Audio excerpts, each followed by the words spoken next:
ஜெபம் செய்வோம். எங்கள் அன்பின் பரலோக பிதாவே, கர்த்தராகிய இயேசு கிறிஸ்துவின் மூலம் உம்மண்டையிலே வருகிறோம்.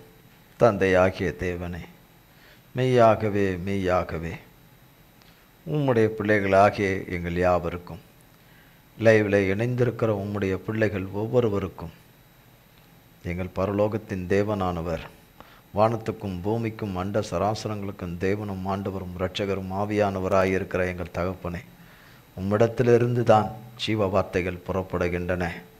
நித்திய ஜீவ வார்த்தையை உடையவர் நீர் ஒருத்தர் மட்டுமே. ஆண்டவரை, சர்வத்தையும் சிருஷ்டித்தவராகிய நீர் மட்டுமே எங்கள் சர்வ வல்லமை உள்ள தேவனே. உம்மிடத்திலிருந்து எங்களுக்கு ஜீவ மன்னாவாகிய அழியாத ஜீவ ஆகாரமாகிய உம்முடைய வார்த்தை எங்களுக்கு நீர் தந்த தந்தையாகிய பரிசுத்த ஆவியானவர் தகப்பன் மூலமாய் எங்களுக்கு கடந்து வரும்படியாய், ஆவியானவர் மூலமாய் எங்களுக்கு வழிநடத்தி இதை எங்களுக்கு தரும்படியாய், ஆவியானவர் தாமே இதை பொறுப்படுத்த வழிநடத்தி எங்களுக்கு போதிக்கும்படியாய், எங்களுக்கு உபதேசிக்கும்படியாய், நாங்கள் கர்த்தருடைய நாமத்தினாலே நாங்கள் ஆண்டவரை புசிக்கவும் பானம் பண்ணவும் எங்களுக்கு கிருபை தாரும். வாரும் ஆவியானவரை, கிறிஸ்து இயேசுவின் நாமத்தினாலே உம்மை பாதம் அணிந்து அழைக்கிறோம். நீரே பொறுப்படுத்திக் கொள்ளுங்க. மண்ணோட்டை மறைத்து கொள்ளுங்க. மாம்சமும் இரத்தமும் வேதத்தில் நீர் கொடாதவைகளும் புறம்பானவைகள் ஒன்று கூட ஒருபோதும் ஒரு காலமும் காணப்படாதபடி ஆட்டுக்குட்டியானவருடைய தகப்பனுடைய நாமத்தின் அக்கினினாலும் இரத்தத்தின் அக்கினினாலும் என்னில் வேரோடு சுட்டெரிக்கப்பட்டு போவதாக. உம்முடைய நாமமும் இரத்தமும் வார்த்தையும் ஆண்டவரே, உம்முடைய சத்திய வசனமும் அபிஷேகங்களும், உம்முடைய கிருபா வரங்களும் சாரமும் சத்துவமும், உம்முடைய வெளிச்சமும் பிரசன்னமும், உம்முடைய கிருபையும் இரக்கமும் ஆண்டவரே, உம்முடைய வல்லமையும் அக்கினியும் என்னையும் உம்முடைய பிள்ளைகள் யாவரையும் ஆண்டு கொள்வதாக, ஆளுகை செய்வதாக. எங்கள் திரியேக தேவனே, நீர் மட்டுமே மகிமைப்படுவீராக. பொறுப்படுத்திக் கொள்ளும். உமது கரத்திலே கொடுக்கிறோம். இயேசு கிறிஸ்துவின் மூலம் செபிக்கிறோம் பிதாவே. ஆமேன் ஆமேன். கர்த்தருடைய நாமத்திற்கு கோடி ஸ்தோத்திரம். அவர் திட்டத்தின்படி நம்மை வழிநடத்தும் தேவன். அவர் திட்டத்தின்படி நம்மை வழிநடத்தும் தேவன். இந்த வார்த்தையை கொடுத்து கர்த்தர் நமக்கு அநேக வாரங்களாய் பேசிக்கிட்டு வரார். உன்னதமானவருடைய நம்மை குறித்த உயர்ந்த நோக்கங்கள், மேன்மையான எண்ணங்கள், தகப்பனுடைய எண்ணங்கள் அப்படிப்பட்டவைகள் எந்த மனுஷனிடத்திலையும் கிடையாது. நம்மை குறித்த நன்மையானவைகளை எல்லாம் யோசித்து ஆயத்தப்படுத்தி வைத்திருக்கிறவர் கர்த்தர் ஒருவரே. நம்மை சிருஷ்டித்தவருமாகிய யெகோவா தேவன் தம்முடைய ஒரே பேரான குமாரனாகிய இயேசு கிறிஸ்துவை இந்த உலகத்துக்கு, இரட்சகரை உலகத்துக்கு அனுப்பி நம்மை தகுதியற்ற நம்மை மன்னித்து அவருடைய மாசற்ற இரத்தத்தை சிலுவையிலே சிந்தும்படி செய்து அவருடைய சரீரத்தை பிற்க கொடுத்து அவரையே முழுமையாக கொடுத்து மரணத்தை நமக்காக ஜெயமாக, அழிவை எடுத்துக்கொண்ட, மரணத்தை எடுத்துக்கொண்ட நம்மை அந்த மரணத்திலிருந்தும் நம்மை மன்னித்து நீங்களாக்கி விடுவிக்க மரணத்தை அழித்து பிசாசின் தலையை நசுக்கி சிலுவையிலே வெற்றி சிறந்த கர்த்தரா, மூன்றாம் நாள் உயிர்த்தெழுந்து வெற்றி சிறந்த கர்த்தராகிய இயேசு கிறிஸ்துவையே தந்த பிதாவாகிய தேவன், அவர்தான் நமக்கு எல்லா வகையிலும் மிக நன்றாக யோசித்து திட்டமிட்டு, அவர் திட்டமிட்டிருக்கிற காலத்திலே அவருடைய பிள்ளைகள் அவருக்கென்று பிறக்கும்படி செய்து, அவர் குறித்திருக்கிற எல்லைகளிலே பிறக்கும்படி செய்து, அவருக்காக கர்த்தர் வேர் பிரித்து தெரிந்து கொண்டு வேர் பிரித்து அவருடைய ஆவியை கொடுத்து அவருடைய பிள்ளைகளை அபிஷேகித்து தெரிந்தெடுத்து நடத்துகிறார். அந்த தெரிந்து கொள்ளுதலும் அந்த முன் குறித்ததிலும் எதேச்சமாக திடீரென்று ஏற்பட்டது அல்ல. ஆதியிலே உலக தோற்றத்துக்கு முன்பே கர்த்தர் ஒவ்வொருவரையும் குறித்து வகையறுத்து வச்சிருக்கிறார். இதையெல்லாம் அறிந்த சத்ருவாகிய பிசாசானவன் ஏதேன் தோட்டத்தில் நம்முடைய பிதாக்களாகிய ஆதாமையும் ஏவாளையும் வஞ்சித்த போது அவர்கள் அறையிலே நாமும் இருந்ததினாலே நாமும் வஞ்சிக்கப்பட்டு போனோம். அந்த வஞ்சகன் அவன் தேவன் வைத்திருக்க திட்டத்துக்கு மாறாக எதிரடையான திட்டத்தை அவன் வைத்துக்கொண்டு தேவன் உன்னை நடத்துவேன் என்று சொன்னால் உன்னை நித்தமும் நடத்துவேன் என்று சொன்னால் உன்னை நித்தமும் நடத்தாதபடி செய்கிறேன் என்று சொல்லுகிறவன்.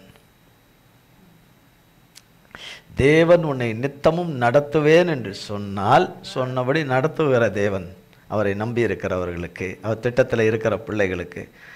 ஆனால் நடத்தாதபடி, அது அந்த வார்த்தை நிறைவேறாதபடி, அந்த தேவ கிருபை நம்ம வாழ்க்கையிலே அனுதினமும் நாம் பெற்றுக்கொள்ள கூடாதபடி நமக்கு விரோதமாக எழும்பி திட்டங்களை நிறைவேற்றும்படி எத்தனிக்கிறவன் சத்ருவாகிய பிசாசானவன். முடிந்தால் அவருடைய பிள்ளைகளையே அவர்களையே அதுக்குரியவர்களையே எடுத்து பயன்படுத்தக்கூடிய ஒரு மகா கொடிய சதிகாரனாய் இந்த உலகத்தில் வலம் வந்து கொண்டு இருக்கிறவன். அவனுக்கு தன்னை விற்று போட்டவர்கள் உடைய விருப்பங்களை எல்லாம் அவனிலே நிறைவேற்றும்படி, அவன் அவர்களிலே நிறைவேற்றும்படி, அவர்கள் மூலமாக தேவ பிள்ளைகளிலே நிறைவேற்ற வேண்டும் என்று எத்தனம் செய்கிறவன் இந்த சத்ருவாகிய பிசாசானவன். அவன் தேவனுடைய பிள்ளைகளுடைய திட்டத்தை, அந்த திட்டத்தில் உள்ளவைகளை நிறைவேற்றாதபடி அவர்கள் பெற்றுக்கொள்ளவே கூடாதபடி என்னென்ன வகை கொண்டு வர வேண்டுமோ அதை கொண்டு வருகிறான் என்று வேதத்தில் பார்த்துட்டு வந்தோம். ஏசாயா தீர்க்கதரிசியின் புஸ்தகம் 48ஆம் அதிகாரம்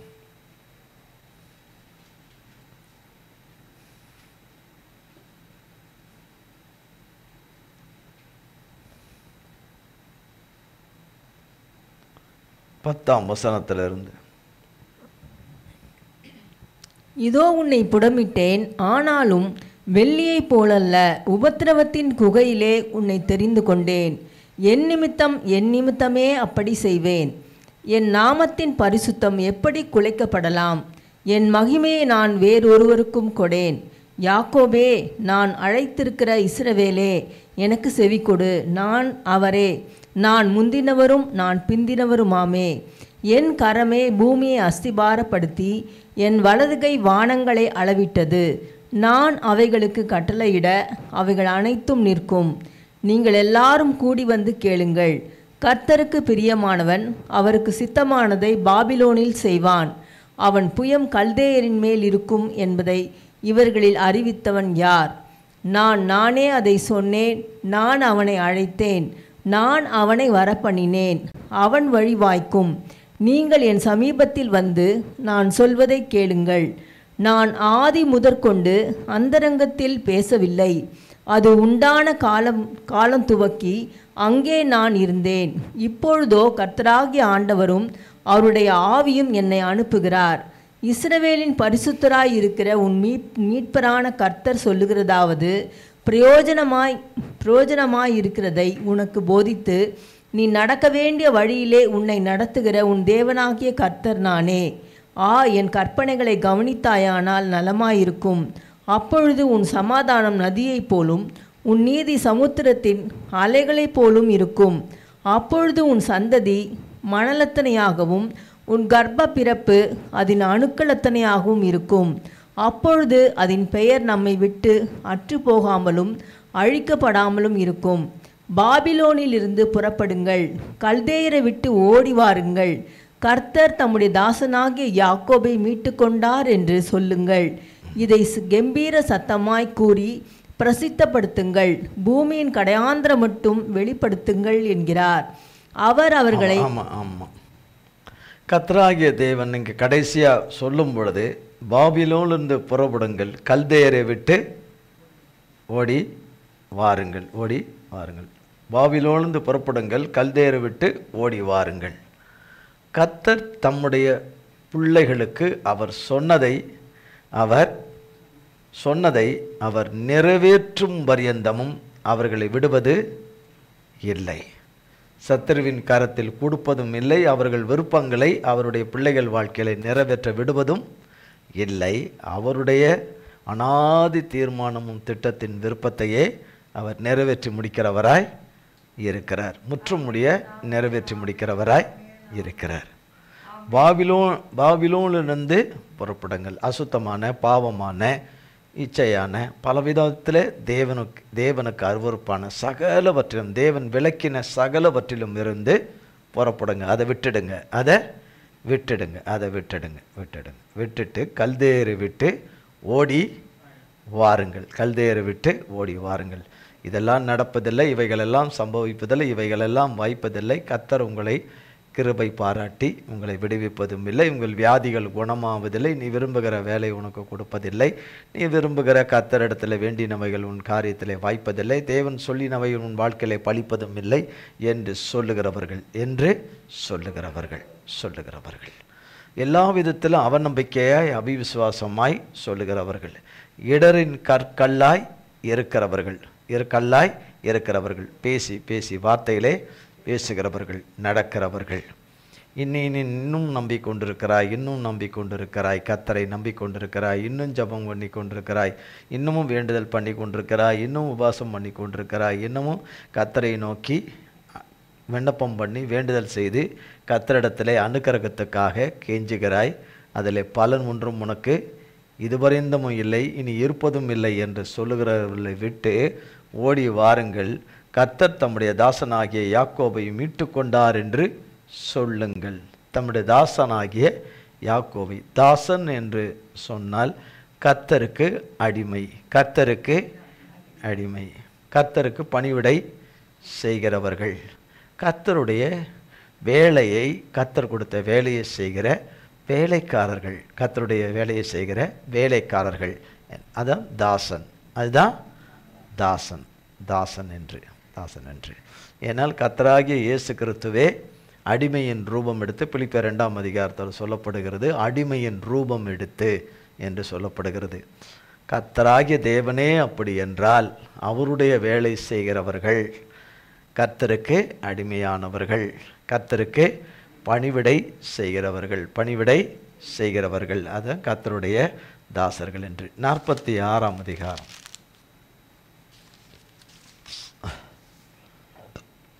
9ஆம் வசனம் 8 இதை நினைத்து புருஷராயிருங்கள், பாதகரே இதை மனதில் வையுங்கள், முந்தி பூர்வகாலத்தில் நடந்தவைகளை நினையுங்கள். நானே தேவன், வேறொருவரும் இல்லை. நானே தேவன், எனக்கு சமானம் இல்லை. அந்தத்தில் உள்ளவைகளை ஆதி முதற்கொண்டும் இன்னும் செய்யப்படாதவைகளை பூர்வகால முதற்கொண்டும் அறிவிக்கிறேன். என் ஆலோசனை நிலை நிற்கும், எனக்கு சித்தமானவைகளை எல்லாம் செய்வேன் என்று சொல்லி உராய்ஞ்சுகிற ஒரு பட்சியை கிழக்கிலிருந்தும் என் ஆலோசனையை நிறைவேற்றும் மனுஷனை தூர தேசத்திலிருந்தும் வரவழைக்கிறவராயிருக்கிறேன். அதை சொன்னேன், அதை நிறைவேற்றுவேன். அதை திட்டம் பண்ணினேன், அதை செய்து முடிப்பேன். முரட்டு இருதயம் உள்ளவர்களே, நீதிக்கு தூரமானவர்களே, எனக்கு செவி கொடுங்கள். என் நீதியை சமீபிக்க பண்ணுகிறேன், அது தூரமாயிருப்பதில்லை. என் ரட்சிப்பு தாமதிப்பதும் இல்லை. நான் சீயோனில் ரட்சிப்பையும் இஸ்ரவேலுக்கு என் மகிமையும் கட்டளையிடுவேன். இது கர்த்தர் தொடர்ந்து சொல்லிக்கிட்டே வர்றார். ஒவ்வொரு ஞாயிற்றுக்கிழமையும் மாலையில் செய்தியில் இதை சொல்லிக்கொண்டே வர்றார். அதை சொன்னேன், அதை நிறைவேற்றுவேன். சொன்னீங்க தான் ஆண்டவரே, எப்போ தான் நிறைவேற்றுவீங்க? நான் உனக்கு சொன்னேன் மகளே, எப்போ தான் நீ தேருவ? நம்மளை பார்த்து கேட்பார், எப்போ தான் நீ வாய் பேசாமல் தேருவ? எதுக்கு? எப்போ நீ உளராமல் தேருவ? எப்போ நீ பெதட்டாமல் பேசுவ? எப்போ நீ அவிசுவாசமாய் பேசுவதை நிறுத்துவ? மற்றவர்களை புண்படும்படியான பேசுவதை எப்போதான் நிறுத்துவ? மற்றவர்கள் காயம்படும்படியாய் பேசுவதை எப்போது தான் நிறுத்துவ? எப்போதான் நன்மையாகிய கர்த்தரை குறித்து பேசுவ? அவர் நாமத்தை குறித்து, அவர் வார்த்தையை குறித்து, அவர் வாக்கை குறித்து, அவர் இரத்தத்தை குறித்து, அவர் மன்னிப்பை குறித்து, அவருடைய கிருபையை குறித்து, அவருடைய வல்லமையை குறித்து, அவருடைய அன்பை குறித்து, அவருடைய தயவை குறித்து எப்போ தான் பேசுவேன்? எப்போ தான் பேசுவேன்? ஒரு நேரம் பேசுகிற, ஒரு நேரம் என்ன செய்கிற? பேச மாட்டேங்கிற. அதான் ஒரு ஊற்றிலிருந்து நல்ல தண்ணியும் அதே ஊற்றை திரும்ப கெட்ட தண்ணீரும் வருவது இல்லை. ஒரு ஊற்றிலிருந்து நல்ல தண்ணி வந்தால் நல்ல தண்ணி தான் வரும், கெட்ட தண்ணி வந்த இடத்துல கெட்ட தண்ணி தான் வரும். ரெண்டும் ஒரே இதுக்குள்ளே இருந்து வருவதில்லை. நாவானது மகா கொடிய தீ பற்ற வச்சு ஊரையே அழிக்கிற ஒரு தீய சக்தி. அது சரியான முறையில் அதை கையாண்டால்தான், கர்த்தருடைய நாமத்தினாலே கட்டப்பட்டு அது கையாண்டால்தான் அது நலமானதையே பேசும், அல்லது தனக்குத்தானே விரோதமாக அது பேசிக்கொள்ளும். அப்போ கர்த்தராகிய தேவன் சொல்கிறாரு, நான் அதை சொன்னேன், அதை என்ன செய்வேன்? நிறைவேற்றுவேன். அநேகர் கர்த்தர் நிறைவேற்ற வேண்டும் என்று காத்திருக்கிறவர்கள் அநேக காரியங்களுக்கு இருப்பார்கள். வெறும் கடன் பிரச்சனை மட்டுமல்ல, சரீர பிரச்சனைகள் இருக்கும், வியாதிகள் இருக்கும், மனப்பிரச்சனைகள் இருக்கும், குடும்ப பிரச்சனைகள் இருக்கும், வேலையில், வியாபாரங்களில், தொழிலில், ஊழியத்தில், படிப்பில், வரிசையாய் அவரவர்கள் என்னென்ன துறைகளில் இருக்கிறார்களோ, எவைகளை சந்திக்கிறார்களோ, அதிலே அவர்களுக்கு மகா பெரிய தொல்லைகளும் பிரச்சனைகளும் வேதனைகளும் தீர்க்கப்படாதவைகள் அநேகம் இருக்கும். அப்போ கர்த்தரிடத்தில் கேட்டு கர்த்தர் பாதத்தில் விழுந்து கர்த்தர் ஒருவருக்கு சொல்லியிருப்பாரானால், கர்த்தர் மெய்யாகவே சொல்லியிருப்பார் என்றால், அல்லது கர்த்தர் பெயரை வைத்து பொய்யா யாராவது கர்த்தருடைய வார்த்தையை சொல்லியிருப்பார்கள் என்றால் அது நிறைவேறாது. ஆனால் கர்த்தர் சொன்னவைகளாக இருக்குமானால் அது எப்பேற்பட்டாவது அது நிறைவேறியே தீரும். அந்த பிள்ளைகளுடைய கடைசி காலகட்டத்திலேயாவது அது நிறைவேறும் அப்படிலாம் இல்லை. ஏற்ற வேலையிலே, ஒரு குறித்த வேலையிலே அது நிறைவேறும். அதுதான் யோபு சொன்னார், நீர் எனக்கு குறித்திருக்கிற காலத்தில், குறித்திருக்கிற வேலையில் அதை என்ன செய்வீர்? எனக்கு நிறைவேற்றுவீர். நீர் எனக்கு குறித்ததை எனக்கு என்ன செய்வீர்? நிறைவேற்றி தருவீர். குறித்த காலத்துக்கு தரிசனம் வைக்கப்பட்டிருக்குது. ஆபுக்கில் 2ஆம் அதிகாரம் 2ஆம் வசனத்தில் இருக்குது. குறித்த காலத்துக்கு தரிசனம் வைக்கப்பட்டிருக்கு. தாமதித்தாலும் அது நிச்சயமாக என்ன செய்யும்? அது நிறைவேறியே தீரும். அது சமாதானமாக வந்து சேரும். அது நன்மையாக தேவ பிள்ளைகளுக்கு வந்து சேரும். அது ஜெயமாக, ஜெயகீர்த்தியாக வந்து சேரும். அவரவருக்கு கர்த்தர் சொல்லியிருக்கிற நன்மைகள். ஆமென். ஒரு தனி நபருக்கு மட்டும் இல்லை, அநேகருக்கு சொல்கிற கர்த்தருடைய வார்த்தையானது. அப்போ அதை திட்டம் பண்ணினேன், அதை செய்து முடிப்பேன். அப்போ முன்பே அவர் எல்லாவற்றையும் அவர் திட்டம் பண்ணி அந்த திட்டத்தின் பாதையில் அவர் தெரிந்து கொண்டு அழைத்து முன்குறித்திருக்கிற பிள்ளைகளை வழி நடத்துகிறார். பரிசுத்த ஆவியானவர் மூலமாய் தேவனுடைய வார்த்தைகளை தந்து, தேவ வசனத்தை தந்து, தேவ வாக்குத்தத்தத்தை தந்து, தேவ ஆலோசனைகளை தந்து, ஆமென், தேவ யோசனைகளை தந்து தேவன் வழி நடத்துகிறார். இந்த தேவன் குறித்து தான் ஒரு பகுதியில், நம்ம வேதத்தின் ஒரு பகுதியிலிருந்து பார்த்தோம். வாசிப்போம். 1 நாளாகமம் 22ஆம் அதிகாரம். 1 நாளாகமம்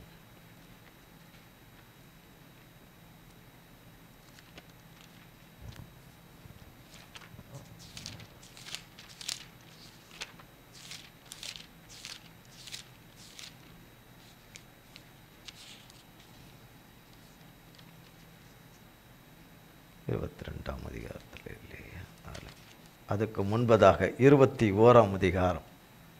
21ஆம் அதிகாரம் 1 சாத்தான் இஸ்ரவேலுக்கு விரோதமாய் எழும்பி இஸ்ரவேலை தொகையிடுகிறதற்கு தாவீதை ஏவிவிட்டது. அப்படியே தாவீது யோவாபையும் ஜனத்தின் சேர்வைக்காரரையும் நோக்கி, நீங்கள் போய் பேர்சபா தொடங்கி தான் மட்டும் இருக்கிற இஸ்ரவேலை எண்ணி அவர்கள் இலக்கத்தை நான் அறியும்படிக்கு என்னிடத்தில் கொண்டு வாருங்கள் என்றான். அப்பொழுது யோவாப், கர்த்தருடைய ஜனங்கள் இப்போது இருக்கிறதை பார்க்கிலும் நூறத்தனையாய் அவர் வர்த்திக்க பண்ணுவாராக. ஆனாலும் ராஜாவாகிய என் ஆண்டவனே, அவர்கள் எல்லாரும் என் ஆண்டவனின் சேவகர் அல்லவா? என் ஆண்டவன் இதை விசாரிப்பானேன்?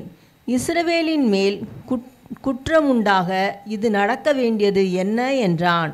யோவாப் அப்படி சொல்லியும் ராஜாவின் வார்த்தை மேலிட்டபடியினால் யோவாப் புறப்பட்டு இஸ்ரவேல் எங்கும் சுற்றித் திரிந்து எருசலேமுக்கு வந்து ஜனத்தை இலக்கம் பார்த்து தொகையை தாவீதிடத்தில் கொடுத்தான்.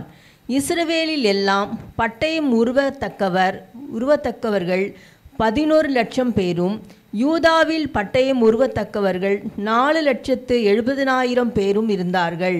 ஆனாலும் ராஜாவின் வார்த்தை யோவாபுக்கு அருவருப்பாயிருந்தபடியினால் லேவி பென்யமின் கோத்திரங்களில் உள்ளவர்களை அவர்களுடைய இலக்கத்திற்குட்பட எண்ணாதே போனான்.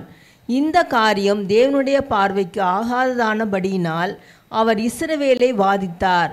தாவீது தேவனை நோக்கி, நான் இந்த காரியத்தை செய்ததினால் மிகவும் பாவம் செய்தேன். இப்போதும் உம்முடைய அடியேனின் அக்கிரமத்தை நீக்கிவிடும், வெகு புத்தியீனமாய் செய்தேன் என்றான். அப்பொழுது கர்த்தர் தாவீதின் ஞானதிஷ்டிக்காரனாகிய காத்துடனே பேசி, நீ தாவீதினிடத்தில் போய் 3 காரியங்களை உனக்கு முன்பாக வைக்கிறேன், அவைகளில் ஒரு காரியத்தை தெரிந்து கொள், அதை நான் உனக்கு செய்வேன் என்று கர்த்தர் உரைக்கிறார் என்று சொல் என்றார். அப்படியே காத் தாவீதினிடத்தில் வந்து அவனை நோக்கி, 3 வருஷத்து பஞ்சமோ அல்லது உன் பகைஞரின் பட்டயம் உன்னை பின்தொடர நீ உன் சத்துருக்களுக்கு முன்பாக முறிந்தோடி போக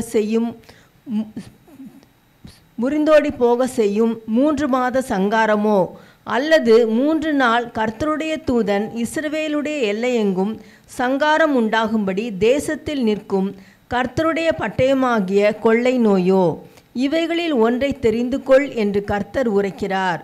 இப்போதும் என்னை அனுப்பினவருக்கு நான் என்ன மறு உத்தரவு கொண்டு போக வேண்டும் என்பதை யோசித்து பாரும் என்றான். இப்போ யோசித்து பாரும் என்றான்.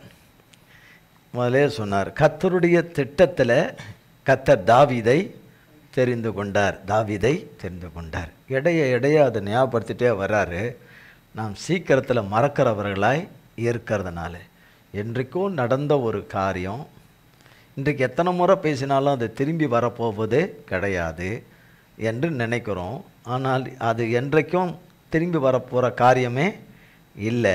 கர்த்தர் எழுதி வைத்திருக்கிறார் என்றால் அதில் அநேக காரியங்களை உள்ளடக்கி வைத்திருப்பார். அதன் மூலமாய் கர்த்தர் நமக்கு பேசுகிறார் என்றால் நம் ஒவ்வொருவரையும் குறித்து அவர் நடத்தி கொண்டு போகிற பாதையில் கர்த்தர் என்னென்ன காரியங்களை வைத்திருக்கிறாரோ அவைகளெல்லாம் நிறைவேற்றும்படியாய் கர்த்தர் நம்மிடத்தில் பேசுகிறார். கர்த்தர் தாவீதை தெரிந்து கொண்டார்.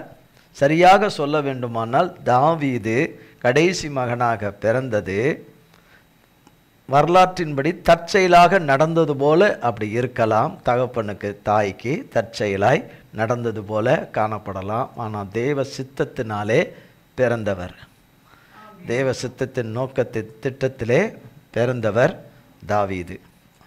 அவர் பிறந்து அவருக்கு ஒரு பொறுப்பு கொடுக்கப்படுகிறது. ஆடுகளை மேய்க்கிற பொறுப்பு தகப்பனார் கொடுத்து வைக்கிறார். சகோதரர்களுடைய ஆடுகளும் அவருக்கு கொடுக்கப்பட்டிருக்குது. எல்லாவற்றையும் அவர் கணக்கு கொடுக்கணும். எல்லாவற்றுக்கும் என்ன கொடுக்கணும்? தன் தகப்பனுக்கு சகோதரர்களுக்கு அவர் கணக்கு கொடுக்கணும். யார்? தாவீது கணக்கு கொடுக்கணும். மிக இளம் வயது. அவர் அதை நேர்த்தியாக கர்த்தருடைய பார்வையிலே தன் பிதாக்களின் தேவனாகிய கர்த்தரை அவர் அறிந்து கொண்டு வர இளம் பிராயம் அறிந்து கொண்டு வருகிற வேலை. அவர் அந்த மந்தையை அவர் மேய்த்து கொண்டு வருகிற வேளையிலே ஆடுகளுக்கு வருகிற ஆபத்தில் இருந்தெல்லாம் கர்த்தர் காப்பாற்றுவதும், அவர் நித்தமும் தேவனை நோக்கி கூப்பிடுவதும், தேவனிடத்தில் பாடல்களை பாடுவதும், தேவனுடைய நாமத்தினால இசைப்பதும், இதையெல்லாம் எங்கே வந்த குக்கிராமத்தில் அவர் இருக்கிற இடத்துல தேவனை நோக்கி இரவும் பகலும் கூப்பிட்டு அவரோடு கூட சம்பாஷிக்கிற ஒரு உன்னத அனுபவம் அவருக்கு இளம் பிராயத்திலிருந்தே அவருக்கு வந்துக்கிட்டே இருக்கு. யாருக்கு? தாவீதுக்கு. அவரோடு கூட பிறந்த மற்ற சகோதரர்களுக்கு அப்படி இருந்ததாக சொல்லப்படலை. அவர்கள் சவுலின் சேவகர்களாக இருந்தார்கள் என்று சொல்லப்பட்டிருக்குது. சவுலோடு கூட இருக்கிறார்கள் என்று, சேவகர்களாய் யுத்த வீரர்களாய் இருக்கிறார்கள் என்று சொல்லி. ஆனால் காண்கிற தேவன் என்ன நோக்கத்துக்காக இவரை தெரிந்தெடுத்தாரோ அதுக்கு அப்பத்திலிருந்தே அவருக்கு ப்ராக்டிஸ் கொடுத்துக்கிட்டே வராரு. யார் கொடுத்துக்கிட்டு வரா? கர்த்தர் கொடுத்துக்கிட்டே வராரு. கர்த்தர் தான் என்னை இப்படி நடத்துகிறாரு, கர்த்தர் தான் என்னை போஷிக்கிறாரு, கர்த்தர் தான் ஆடுகளை ஜீவன் காத்துக்கிறாரு. ஆடுகளுக்கு சேதம் உண்டாகாதபடி, ஜீவன்களுக்கு சேதம் உண்டாதபடி, அதுகளுக்கு முறிவுகள் ஏற்பட்டுடாதபடி, நோய்கள் வந்துடாதபடி, நோய்கள் கிருமிகள் வந்துடாதபடி, துஷ்ட மிருகங்கள் அழிச்சிடாதபடி, ஊரும் பிராணிகள் தீண்டிராதபடி எல்லாவற்றிலும் என்ன செய்கிறார்? கர்த்தர் தமக்கு கொடுத்த ஆடுகளை காப்பாற்றுகிறார். ஏன்னா தாவீதின் கரத்தில் கொடுத்த ஆடை தாவீது எப்படி காப்பாற்றுகிறான் என்று தேவன் பார்த்து கொண்டிருக்கிற வேளையில் அனுமதித்த சிங்கங்கள் எல்லாம் ஆட்டை கவி கொண்டு போன போது அதன் வாயிலிருந்து ஆவியானவர் பலத்தினாலே அதை மீட்டு கொடுக்கிறார். ஒரு ஆடு போனால் போதுன்னு அவர் விடவே இல்லை. ஒரு விசை கரடி, ஒரு விடை சிங்கம், இப்படியெல்லாம் அவருக்கு பல வகையில் அவருக்கு ப்ராக்டிஸ்லாம் கொடுத்து அந்த தைரியத்தை அவருக்கு பலத்தை கொடுத்தவர் அவர்தான்.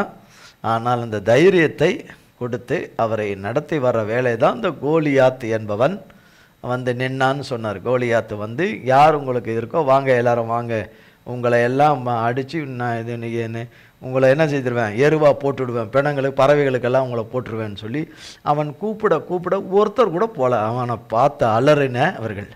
கர்த்தர் அந்த வாய்ப்பை கொடுத்தார், அநேகருக்கு யாரும் வரலை. ஆனால் கர்த்தருடைய நாமத்தினாலே வந்தது தாவீது தான் வர்றார். அந்த வர்றதுக்கான சூழ்நிலைகளையும் அவர் தகப்பன் இருதயத்தில் ஏவி அவரை வர வைக்கிறார். அந்த வாய்ப்பை, முதல் வாய்ப்பை கொடுக்குற ப்ராக்டிஸ்லாம் எடுத்துகிட்டு தான் வர்றாரு. நிறைய பேர் ப்ராக்டிஸ் எடுத்துகிட்டு வருவாங்க, நிறைய பேர் படிச்சுட்டு வருவாங்க, நிறைய பேர் கற்றுக்கிட்டு வருவாங்க, எல்லாம் வருவாங்க.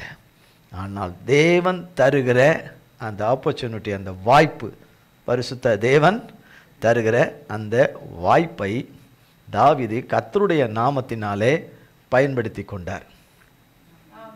அவர் பார்த்தது இந்த மிருகத்தை போல இவன் என்னது, அந்த மிருகத்தை போல, ஆமாம் கோலியாத், இந்த கரடி போல இந்த கோலியாத். ஆனால் எல்லாரும் தேவனால் சிருஷ்டிக்கப்பட்ட பிள்ளைங்க தான். அங்கே இருந்தவங்க இஸ்ரவேல் ஜனந்தான், யூத ஜனந்தான், இஸ்ரவேல் ஜனந்தான். ராஜா இருக்கிறாரு, சவுல் இருக்கிறார், அவர் நல்ல ஒரு யுத்த வீரன். அவர் சவுல் ஒரு யுத்த வீரன், யோனத்தான் அருமையான யுத்த வீரன், யோனத்தான் அருமையான யுத்த வீரன் சொல்லிட்டு அப்படி பல பராக்கிரமசாலிகள் சவுலோடு கூட இருந்தாலும் கூட எந்த ஒரு பராக்கிரமசாலியும் கோலியாத்து முன்னாக நிற்க தைரியம் இல்லை. அதை காண காண காண காண பெரிய சந்தோஷம் அவனுக்கும் அவனுக்கு பின்ன இருக்கிற சாத்தான். அப்போ இந்த தாவீதின் மேலே தேவன் இத்தனை கரிசனை உள்ளவராய், அக்கறை உள்ளவராய், தயவு உள்ளவராய், அரசு உள்ளவராய் இவனை இப்படி பாதுகாத்து நடத்துகிறாரு. அவன் ஒரு திட்டத்தை கொண்டு வரான் தான் கோலியாத். அவன் எந்த திட்டத்தை கொண்டு வருகிறானோ அந்த திட்டத்தை தேவன் முறித்து, அந்த திட்டத்தை தேவன் முறித்து அதை ஜெயமாக்கி தருகிறதாக வேதத்தில் இருக்குது. அப்போ இப்படி ஒரு பொடியன் வருவான், எதிர்பாராத ஒரு இளைஞன் வருவான், ஒரு இளம் வாலிபன் வருவான் என்று கோலியாத்தம் நினைச்சதில்லை. கோலியாத்தை ரெடி பண்ணி கொண்டு வந்தவங்க, அவனை கொண்டு எல்லாம் ப்ராக்டிஸ் பண்ணி அவனை கொண்டு வந்தவங்களும் எதிர்பார்க்கலை. சவுலும் அவனை சேர்ந்தவர்களும் எதிர்பார்க்கலை. அங்கே இருக்கிற இஸ்ரவேல் கூட்டத்தார் ஒருத்தரும் எதிர்பார்க்கலை. எதிர்பாராத நேரத்தில் கர்த்தர் அவனை கொண்டு வராரு. நல்லா கவனிக்கணும், எதிர்பாராத நேரத்தில் வராரு. இனி இந்த கோலியாத்து முன்னாடி எல்லாரும் என்ன ஆகணும், அடிமைகளாய் போகணும். ஏன்னா ஒருத்தரும் ஜெயிக்க யாரும் இல்லைன்னா மொத்த பேரும் அவனுக்கு அடிமையாக போகணும். அவன் பேசுகிற வார்த்தைகள் எல்லாமே மிக துச்சமாக கர்த்தரை குறித்தும் கர்த்தருடைய பிள்ளைகளை குறித்தும், கர்த்தரையே பேசும்போது பிள்ளைங்க கர்த்தரை குறித்தும் அவன் அவ்வளவு கேவலமாக பேசுகிறான். அவன் பேசிட்டு போகிறான், அந்த மாதிரி இருக்கிறான் என்று சொல்லி தான் இருந்தார்கள் மற்றவர்கள். அவன் எப்படி பேசலாம் என்று சொன்னவன் தான் தாவீது. அப்போ அந்த ஒருத்தன் தான் அவன் எப்படி மேற்கொண்டான் என்று தெரியும். கர்த்தருடைய நாமத்தினாலே கவன்களை ஏற்றுக்கொண்டான். இஸ்ரவேலின் இராணுவங்களின் தேவனை அல்லவா நீ நிந்தித்தாய் என்று. உன்னை நான் அந்த பறவைகளுக்கும் ஆகாயத்த பறவைகளுக்கும் உன்னை போட்டுருவேன். கர்த்தருடைய நாமத்தினால, அவனுடைய கர்த்தருடைய நாமத்தினால உன்னை போட்டுக்கிறேன். இதோ சேனைகளின் தேவன், இராணுவங்களின் தேவன் ஆகிய கர்த்தருடைய நாமத்தினாலே வருகிறேன் என்று சொல்லி கர்த்தருடைய நாமத்தினாலே வீழ்த்தினான். ஒரே வீழ்த்தினான். அந்த நேரத்தில் இருந்து பார்த்தா தான் அந்த பரபரப்பான சூழ்நிலைகள் தெரியும். நம்ம கேட்டுக்கிட்டு இருந்தோம்னா அந்த பரபரப்பான சூழ்நிலைகள் நமக்கு தெரியாது. அப்போ அந்த ஒரு பெரிய விக்டரியை அவனுக்கு கொடுத்தார், கர்த்தராகிய தேவன் கொடுத்தார். அதை பயன்படுத்திக்கிட்டார். ஆனால் அதுக்கு பிறகு அவன் ஒவ்வொன்றாக திட்டங்களை வகுத்து கொண்டே சாத்தான் வர்றான். எப்போ கவுக்கலாம் எப்படின்னு ஒவ்வொன்றா கொண்டு வர நேரத்தில் தான் அவர் உயர்ந்து கர்த்தராலே எல்லாவற்றிலும் கர்த்தர் அவரை தப்புவித்து அவரை காப்பாற்றி அவருக்கு நன்மை செய்து அவரை பலுகி பெருகி விருத்தி அடையும்படி செஞ்சிட்டார். நல்ல விருத்தி அடை சவுளுடைய இதுகள் எல்லாம் கொஞ்சமாக குறைஞ்சு அவர்களும் அழிந்து போனார்கள். பெலிஸ்தர்கள் கரத்திலே விழுந்து அழிந்து போனார்கள். அதில் தாவீது சந்தோஷப்படலை. தாவீது அது அழிந்ததுனால தன்னை நித்தமும் வேட்டையாடி கொண்டிருந்தவர்கள் எல்லாம் அழிந்து போனார்களே என்று சந்தோஷப்படலை. ஆனால் கர்த்தராகிய தேவன் பார்த்துக்கிட்டே வர்றார். சாத்தானும் அந்த சைடு பார்த்துக்கிட்டே வரான். தாவீதின் பலவீனம் என்ன என்பதையும் அவன் அறிந்து அந்த நாளையும் வேளையும் அவன் காத்திருந்தான். காத்திருக்கிற வேளையில் தான் ராஜாக்கள் யுத்தத்துக்கு போகிற காலம் வரும்போது அவர் போகலை. அது தெரியும், பர்சேபல் காரியத்தில் அவர் விழுந்தார் என்று. பிறகாலே அதில் நடந்த காரியம் என்ன? அதில் ஒவ்வொன்றாய் அவன் தவறுக்கு மேலே தவறு, பாவத்துக்கு மேல் பாவத்தை செய்து உரியாவை கொன்று போட்டார் என்று சொல்லி கர்த்தர் அதுக்கு பிறகு அதை விழுந்துட்ட உடனே சாத்தானுக்கு ஒரு பெரிய சந்தோஷம். என் கைக்கு வந்துட்டான், தேவனுடைய ஆயுதமாக இருந்தவன், தேவனுடைய திட்டத்தை செயல்படுத்துவதற்கு பிரதான மனிதனாய் இருந்தவன் இப்போ என் கையில். யார் கையில்? சாத்தான் கையில். இப்போ என் கையில், உங்கள் ப்ராஜெக்டில், உங்கள் இதில், உங்கள் திட்டத்தில் இருந்தவன் இப்போ யார் கையில்? என் கையில் இருக்கான். இப்போ என் கையில் இருக்கிறான் என்று அந்த சந்தோஷம் அவனுக்கு ஒரு வருடம் அல்லது சில வருடங்களுக்கு மேலே நீடித்துட்டு போவே இல்லை. சரியான நேரத்தில் கர்த்தர் தம்முடைய தீர்க்கதரிசியை அனுப்பி, நாத்தானை அனுப்பி, கர்த்தர் அதுக்கு ஒரு உதாரணத்தை கொடுத்து, அந்த ஆட்டு வளர்த்தவனுடைய உதாரணத்தை கொடுத்து அதிலே அவனுக்கு அறியும்படி செய்து, இந்த காரியத்தை செய்தவன் யான், அவன் மரணத்துக்கு பாத்திரவான் என்று சொல்லும்போது அது நீயே என்று சொல்லும் பொழுது அவர் கர்த்தர் பாதத்தில் கர்த்தரிடத்தில் மன்னிப்பு கேட்டு கர்த்தர் பாதத்தில் விழுந்துட்டார். தீர்க்கதரிசிக்கு முன்பாக அறிக்கை செய்வதிலும் அவர் வெக்கப்படாமல் விழுந்துட்டார். இப்போ திருப்பி யார் கருத்தில் வந்துட்டார்? கர்த்தர் கருத்தில் வந்துட்டார். ஆனால் பாவம் செய்ததுக்கு தண்டனை நிச்சயமாக உண்டு. அந்த தண்டனையும் அறிவிக்கப்படுது. இதுக்கு பிறகு இடையில் அப்சலோமுடைய காரியங்கள் வருகிறது. அவன் தன் தகப்பனை துரத்தி விட்டு அவன் ராஜ்யத்தை எடுத்து கொண்ட போது இனி தாவீது ஒழிஞ்சான் என்று சொல்லும்போது இன்னும் சாத்தானுக்கு மறுபடியும் ஒரு பெரிய சந்தோஷம் திரும்ப வருது. ஆனால் அவன் கையில் அப்போ தாவீது கிடையாது. ஆனால் கர்த்தர் கரத்தில் தான் இருக்கிறாரு, கர்த்தருடைய நடத்துதலில் தான் இருக்கிறாரு, கர்த்தருடைய ஆளுகைக்குள்ளே தான் இருக்கிறாரு, கர்த்தருடைய பாதுகாப்பில் தான் இருக்கிறாரு. ஆனாலும் இப்படி ஒரு சம்பவம் நேரிடுது. தேவன் வைக்காத, தெரிந்து கொள்ளாத, தேவ சித்தத்தினுடைய திட்டத்தில் இல்லாதவன் ராஜாவாக உட்கார்றான். ஆனால் உட்கார முடியாது. தாவீது அதை விரும்பினார். அப்சலோம் இருந்துட்டு போட்டோன். தாவீதே விரும்பினாலும் கர்த்தர் விரும்பவில்லை. அவனை புறம்பாக்கி அவனை கொன்று கொள்ளும்படியாய் அவன் தலைமுடியே அவனுக்கு வினையாக வரும்படி அவன் கர்வாலி மரத்திலே தொங்கி மாட்டி மரித்து போனான். அவனும் அவனை சேர்ந்தவர்கள் எல்லாரும் தாவீதின் சேவகர்களுடைய பட்டயத்துக்கு இரையானார்கள். ஒவ்வொன்றையும் பார்க்கும்போது ஒவ்வொன்றாய் சம்பவிக்குது. அவ்வளோ ஈஸியாக காரியங்கள் நடக்கலை. ஆனால் கர்த்தருடைய திட்டத்தில் இருக்கிறவர்களுக்கு நடந்து கொண்டே தான் வருது. கர்த்தருடைய திட்டத்தில் இருக்கிறவர்கள் தேவன் நம் வாழ்க்கையில் வைத்திருக்கிற விருப்பத்தை விலக்கிவிட்டு நம்முடையவர்களுக்கு அந்த விருப்பத்துக்கு இடம் கொடுத்தாலும் கூட தேவன் அனுமதிக்கவே மாட்டார். யாரை எவரை கொண்டு செய்ய வேண்டும் என்று ஆதியிலே தீர்மானித்தாரோ அதில் எவ்வித மாற்றமின்றி நிறைவேற்றி முடிப்பார். எந்த விதத்திலும் எந்த மாற்றமும் இல்லாதபடி, எந்த மாறுதலும் இல்லாதபடி அதை நிறைவேற்றி முடிப்பார். ஆண்டவருடைய பிள்ளைகளை, ஆண்டவருடைய திட்டத்தில் உள்ளவைகளை நிறைவேற்றாதபடி ஆண்டவர்களுடைய பிள்ளைகளை முடித்துவிட வேண்டும் என்று அவர்கள் வாழ்க்கையில் போராடுகிற போராட்டத்திலேயே அவர்கள் மடிந்து விட வேண்டும். அவர்கள் போராடுகிறார்கள் இல்லையா? தேவ பிள்ளைகள் போராடுகிறார், வாழ்க்கைக்கு போராடுகிறார்கள். அனுதினம் போராட்டம் இருக்கா? டெய்லி அனுதினம் போராட்டத்திலேயே அவர்கள் மன வளர்ச்சியிலேயே அவர்கள் மடிந்து போக வேண்டும். உள்ளத்தாலே மடிந்து விட்டால் பிறகு கொஞ்சம் கொஞ்சமாக ஆரோக்கியம் என்பது சரீரத்தில் இருக்காது. மனசு உடைஞ்சிட்டுனா சரீரத்தில் இருக்காது. அந்த பலன் மனதில் ஆவியில் இருக்கிற பலன் முறிஞ்சிட்டுனா நம்ம சரிஞ்சிருவோம். நமக்கு அதுக்கே தக்க பலன், அதுக்கேற்றபடி நம்ம நடக்க நிற்கலாம் முடியாது. இப்படியெல்லாம் மனிதனும் சத்ரு கொண்டு வந்தாலும் கர்த்தர் தம்முடைய கிருபையினாலே தம்முடைய கிருபையின் வார்த்தையை கொடுத்து, என் கிருபை உனக்கு போதும், உன் பலவீனத்தில் என் பலன் பூரணமாய் விளங்கும் என்று தேவனுடைய பிள்ளைகளுடைய ஆயுசு காலத்தை குறைக்கணும் என்று எத்தனம் செய்கிறார்கள். தேவ பிள்ளைகளுக்கு ஒன்றும் கிடைக்கக்கூடாதபடி செய்கிறார்கள். தேவ பிள்ளைகள் தேவனிடத்தை நோக்கி பார்க்கும் பொழுது, ஆண்டவரே, துன்மார்க்கனுக்கு எவ்வளோ காலம்தான் அனுமதிப்பீர்? எவ்வளோ காலம்தான் இந்த துன்பத்தை அனுபவிக்கிறது? எவ்வளோ காலம்தான் இந்த இல்லாமையை அனுபவிக்கிறது? ஒவ்வொரு நாளும் கையேந்துகிற நிலைமைகள் எவ்வளவு காலத்துக்கு? அதை சம்பாதித்ததே அவரவரோடுகள் தான். ஆனாலும் ஆண்டவரே, எங்களுக்கு மன்னித்து எங்களுக்கு என்ன செய்யுங்க?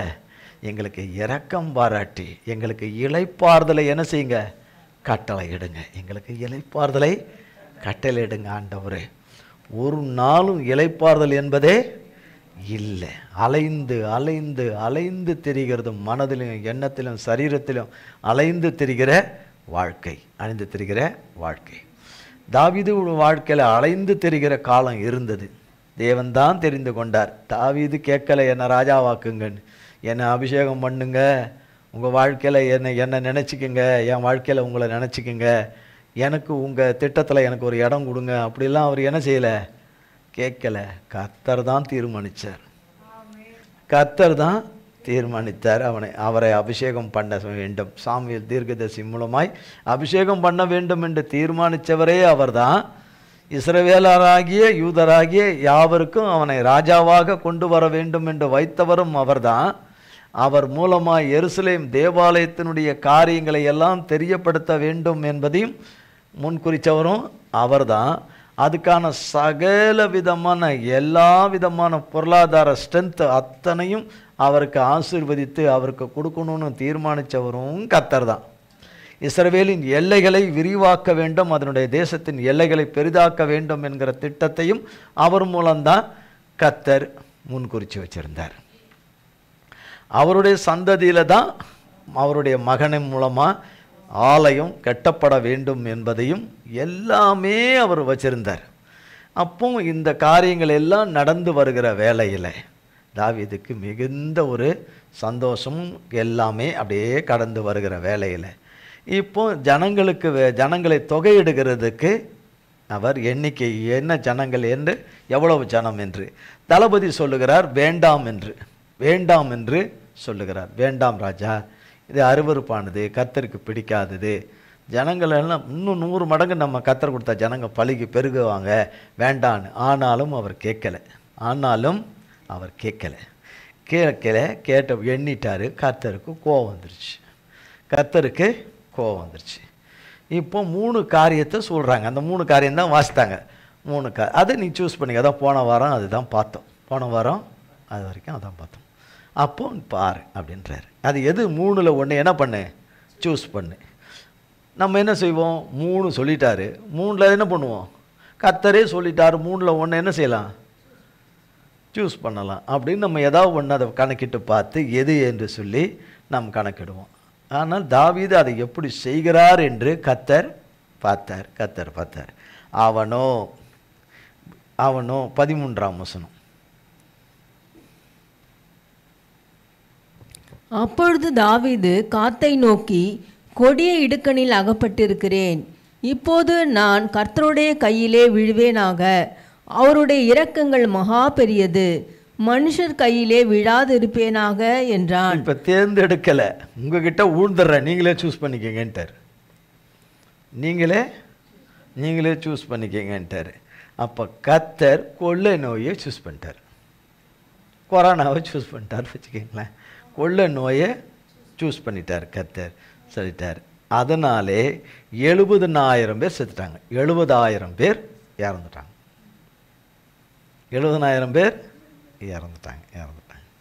இப்போ இறந்துட்டாங்க. இப்போ பாருங்கள் 15ஆம் வசனத்தில் இருந்து. எருசலேமையும் அழிக்க தேவன் ஒரு தூதனை அனுப்பினார். ஆனாலும் அவன் அழிக்கையில் கர்த்தர் பார்த்து அந்த தீங்குக்கு மனஸ்தாபப்பட்டு சங்கரிக்கிற தூதனை நோக்கி, போதும், இப்போது உன் கையை நிறுத்து என்றார். கர்த்தருடைய தூதன் எபூசியனாகிய ஓர்னானின் களத்தண்டையிலே நின்றான். தாவீது தன் கண்களை ஏறெடுத்து பூமிக்கும் வானத்திற்கும் நடுவே நிற்கிற கர்த்தருடைய தூதன் உருவின பட்டயத்தை தன் கையில் பிடித்து அதை எருசலேமின் மேல் நீட்டிருக்க கண்டான்.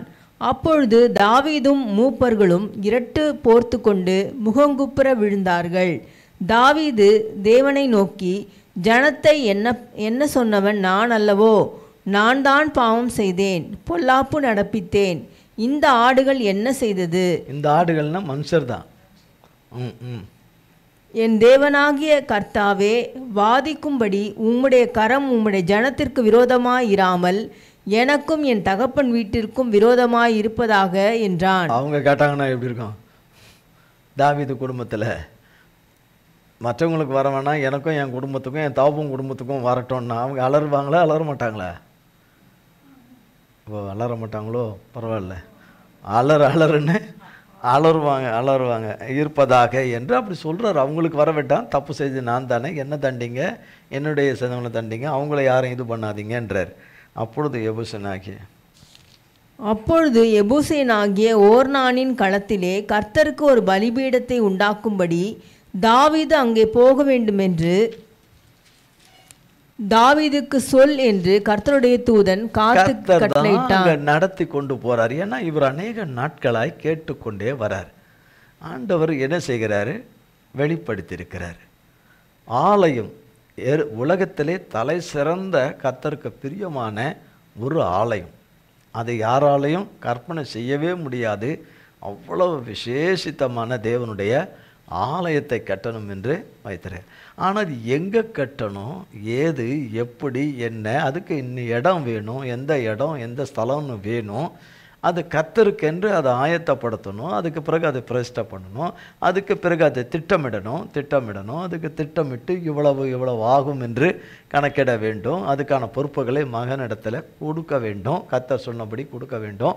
இவைகளெல்லாம் பின்னணித்தில் இருக்குது. இடமே எங்கே இருக்குன்னு தெரியலேன்னு அநேக நாளாய் இவர் கேட்டுக்கொண்டே வரார்.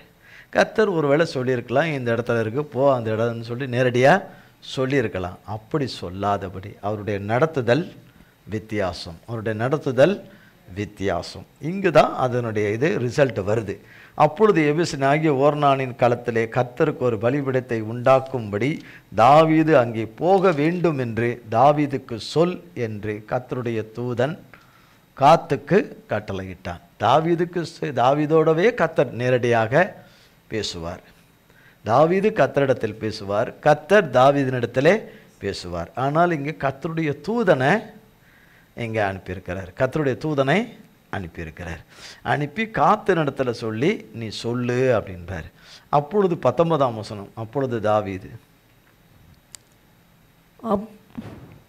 அப்படியே தாவீது கர்த்தரின் நாமத்திலே காத் சொன்ன வார்த்தையின்படியே போனான். ஓர்னான் திரும்பி பார்த்தான். அவனும் அவனோடு இருக்கிற அவனுடைய 4 குமாரரும் அந்த தேவதூதனை கண்டு ஒளித்து கொண்டார்கள். ஓர்னானோ போரடித்து கொண்டிருந்தான். அப்போ எல்லார் கண்ணுக்கும் தெரியுது. அப்போ யார? கர்த்தருடைய தூதனை தெரியுதே இல்லையா? இப்போ நம்ம கண்ணுக்கு தெரியல, அவங்க கண்ணுக்கு என்ன செய்யுது? தெரிய வேண்டியவங்க கண்ணுக்கு நல்லாவே தெரியுது. ஒழிச்சுக்கிட்டாங்கன்னா, ஓடி போய் ஒழிஞ்சிக்கிட்டாங்கன்னா அப்போ கண்ணில் தெரிய போய் தானே ஓடி போய் என்ன செஞ்சுக்கிட்டாங்க? அவர் கண்டுபிடிக்கிறாரு. எங்கே தூதனுக்கு தெரியல, அவருக்கு தெரியல. அவங்க நைஸாக ஒழிஞ்சிக்கிட்டாங்க. எங்கே ஒழிஞ்சிக்கிட்டாங்கன்னு யாருக்கு தெரியல? தூதனுக்கு தெரியாதா எங்கே ஒழிஞ்சிருக்கான்னு யோசிக்கிறாங்க. தூதனே முதலாவது யார்? அதுக்கு பிறகு அவங்க ஒழிஞ்சிக்கிட்ட கதையெல்லாம் அப்புறம் பார்ப்போம். தூதன்றவனே முதலாவது யார்? அவன் எப்படி இருப்பான்? அவன் பூனைக்குட்டி மாதிரி இருப்பானா? எலிக்குட்டி மாதிரி இருப்பாரா? எப்படி இருப்பார்? நம்மளோட இடுப்பு கீழே இருப்பாரா? தேவதூதன் இடுப்புக்கு கீழே இருப்பாரா? வேதத்தில் இருக்க தேவதூதர்களை குறித்து கர்த்தர் சிருஷ்டித்திருக்கிற அவருடைய வேலைக்காக பணிக்காக சிருஷ்டித்திருக்கிற தேவதூதர்கள்லாம் இருக்கிறாங்க. வானத்தில் ஒரு கால், பூமியில் ஒரு காலை வச்சுக்கிட்டு இருக்கிற தேவதூதன் வானத்தில் ஒரு கால், பூமியில் கீழே ஒரு கால், சமுத்திரத்தின் மேலே ஒரு கால், பூமி மேலே ஒரு காலுன்னு தேவதூதா இருக்கிறான்னா, அப்போ தேவதூதா நம்மளோட உயரம் தானே? நம்மளோட உயரமா அது? கற்பனையே செய்ய முடியாது அந்த உயரத்தை. அந்த உயரத்தை என்ன செய்ய முடியாது? கற்பனையே செய்ய முடியாது. வானத்தில் ஒரு கால், பூமியில் ஒரு கால்னா எங்கே எவ்வளோ இருக்கும்? அவன் இப்போ சாதாரணமாக நிற்கிறான்னா அவன் தலை வானத்துக்கு மேலே நின்றுக்கிட்டு இருக்குதுன்னா எப்படி இருக்கும்? எப்படி இருக்கும்? ஹலோ ஹாய் அப்படின்னு நம்ம செல்ஃபி எடுப்பீங்க, அவ்வளோதான். பயந்தில் அலறு மயத்தில் அங்கேயே நம்ம சுருண்டு விழுந்துடுவோம். ஓடி ஒளிந்து, அதில் வேற கையில் வேற பட்டயம், ஓடி போய் ஒளிந்து கொண்டார்கள் என்று 21ஆம் வசனம். தாவீது ஓர்னானிடத்தில் வந்தபோது ஓர்னான் கவனித்து தாவீதை பார்த்து அவன் களத்திலிருந்து புறப்பட்டு வந்து தரை மட்டும் குனிந்து தாவீதை வணங்கினான். அப்பொழுது தாவீது ஓர்னானை நோக்கி, இந்த களத்தின் நிலத்திலே நான் கர்த்தருக்கு ஒரு பலிபீடத்தை கட்டும்படிக்கு அதை எனக்கு கொடு. வாதை ஜனத்தை விட்டு நிறுத்தப்பட எனக்கு அதை பெரும் விலைக்கு கொடு என்றான். ஓர்னான் தாவீதை நோக்கி, ராஜாவாகிய என் ஆண்டவன் அதை வாங்கி கொண்டு தம்முடைய பார்வைக்கு நலமானபடி செய்வாராக. இதோ சர்வாங்க தகனங்களுக்கு மாடுகளும் விறகுக்கு போரடிக்கிற உருளைகளும் போஜன பலிக்கு கோதுமையும் ஆகிய யாவையும் கொடுக்கிறேன் என்றான். அதற்கு தாவீது ராஜா ஓர்னானை நோக்கி, அப்படியல்ல, நான் உன்னுடையதை இலவசமாய் வாங்கி கர்த்தருக்கு சர்வாங்க தகனத்தை பலியிடாமல் அதை பெரும் விலைக்கு வாங்குவேன் என்று சொல்லி தாவீது அந்த நிலத்துக்கு 600 சேக்கல் நிறை பொன்னை ஓர்னானுக்கு கொடுத்து அங்கே கர்த்தருக்கு ஒரு பலிபீடத்தை கட்டி சர்வாங்க தகன பலிகளையும் சமாதான பலிகளையும் செலுத்தி கர்த்தரை நோக்கி விண்ணப்பம் பண்ணினான். அப்பொழுது அவர் வானத்திலிருந்து சர்வாங்க தகன பலி பீடத்தின் மேல் இறங்கின அக்னியினால் அவனுக்கு மறு உத்தரவு கொடுத்ததும் அல்லாமல், தேவதூதன் தன்னுடைய பட்டயத்தை உரையிலே திரும்ப போட வேண்டும் என்று கர்த்தர் அவனுக்கு சொன்னார். எபூசியனாகிய ஓர்னானின் களத்திலே கர்த்தர் தனக்கு உத்தரவு அருளினதை தாவீது அக்காலத்திலே கண்டு அங்கேதானே பலியிட்டான். மோசே வனாந்தரத்தின் உண்டாக்கின கர்த்தருடைய வாசஸ்தலமும் சர்வாங்க தகன பலிபீடமும் அக்காலத்திலே கிபியோனின் மேட்டில் இருந்தது. தாவீது கர்த்தருடைய தூதனின் பட்டயத்திற்கு பயந்திருந்தபடியால் அவன் தேவ சந்நிதியில் போய் விசாரிக்க கூடாதிருந்தது. கர்த்தருக்கென்று வாங்குற இதை ஓசில வந்தது, இலவசமாய் வந்தது என்று இல்லாதபடி லீகலாக எல்லாமே வாங்கும்படி கர்த்தர் செய்தார். இன்றைக்கும் லீகலாக அது கர்த்தருடையது. அது சொந்தம் கொண்டாடுகிறார்கள் பலர், ஆனாலும் கூட அது நிலைக்காது. அது கர்த்தருடைய பிள்ளைகளுக்கே, அது கர்த்தருக்கே, கர்த்தருக்கும் கர்த்தருடைய பிள்ளைகளுக்குமாய் தேவன் அதை வைத்திருக்கிறார். 22ஆம் அதிகாரம் 1ஆம் வசனம். அப்பொழுது தாவீது, தேவனாகிய கர்த்தருடைய ஆலயம் இருக்கும் ஸ்தலம் இதுவே. இப்போ அவருக்கு இதுதான்றது முடிவுக்கு கரெக்டாக வந்துட்டார். அங்கேயே சொல்லிட்டார், தாவீது தேவனாகிய கர்த்தருடைய ஆலயம் இருக்கும் ஸ்தலம் இதுவே. இதுதான் தேவனுடைய ஆலயத்தை கட்டுவதற்குரிய இடம், தேவன் தீர்மானித்திருக்கிற இடம், அவர் திட்டத்தில் முன்குறிச்சிருக்கிற இடம். அது இன்றைக்கு பிரச்சனைக்கு உரியதாக இருக்குது. பல சொந்தங்கள்